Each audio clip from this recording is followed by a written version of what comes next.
Kamaru will be in his corner for the fight. I don't know if that's still the plan or not, but on the surface, I am sure some will wonder, how the heck can a welterweight, even the best in the world, help a massive heavyweight for his fight? Talk to me about Usman, what he's brought to the training and is expected to bring in the corner on fight night.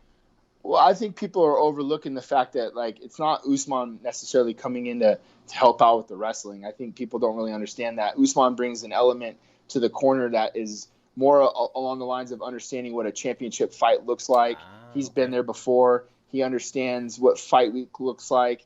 He kind of is a brother to Francis, and that there's a comfort level there. So I think people are looking into this as like, oh, Usman's coming in to help the wrestling. Of course, he's always going to be a resource for all of us, no matter what. But really, it's more that comfort level of what Francis wants in his corner. There's a reason why he has Markel Martin in his corner. It's his manager. Markel makes him feel comfortable. It's not, Markel's going to go out there and tell him what to do in round 3. He wants people that surround him that make him feel good. And educate the people that listen to and watch this, because they're, from the outside, not an expert like you, not a fighter. They'll think, oh, okay, he's got to work on his cardio and stuff like that, so maybe he'll do more, strength training related things and the bike and road work and stuff like that. Is it that? Or is it more a technical thing? Is it just getting your technique right so you don't overexert in positions you really shouldn't? Which is it? Is it technical? Is it also that extra cardio stuff? Like, how do you what's one way you fix that?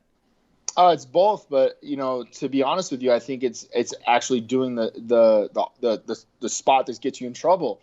So wrestle, get your ass in there, and there's nothing that's going to supplement your cardio more than actually wrestling. So people can run on the street as much as they want, but if you have a guy on your legs and trying to take you down, and then they take you down, and then you get back up and they take you down again and you get back up, you're pretty freaking tired.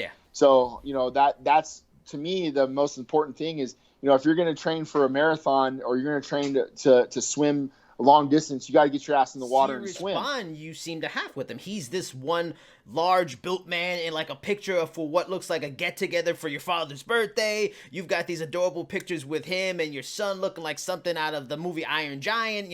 Have you developed a bond with him that is unlike many others you have with your fighters? And does it add a big weight to this fight? Is it the reason why you're watching that rematch every single day, driving the wife crazy? Because of course you want to win this as a coach, as a competitor yourself, but you really want to get it for him because the man absolutely deserves it. Yeah, I take a special deep interest with all my fighters, and I feel like we all have these special bonds, whether it's Dan Ige, Brad Tavares, or Jeremy Kennedy and Francis. Especially Francis and I grew very close during the pandemic. He became part of my family, and my kids love him. My wife loves him just as much as I do.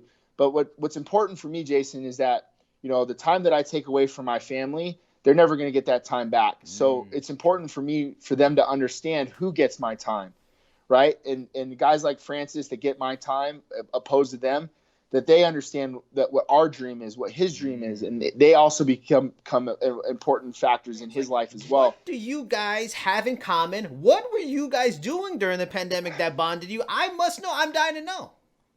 Yeah, to be quite honest with you, man, he's just a good human being, and I think I'm the same. And he would always tell me that, like, I think it was after the Junior Dos Santos fight, like he was like, "Oh, I've been testing you, to make sure you're good." And my heart's always in the right place. So him and I always hit it off. We've always gotten along very well. I think naturally Francis is going to be guarded to let people that he lets into his life because of the situations and scenarios that he's been in. So to be kind of in that inner circle with him, we're just close, man. And it's hard to say it. There's a lot of sweat equity that goes on in those mats, a lot of blood, sweat, and tears that you pour in. And I think just understanding that I'll walk to hell and back with the guy, and he do the same for me. And that's kind of where our friendship blossoms.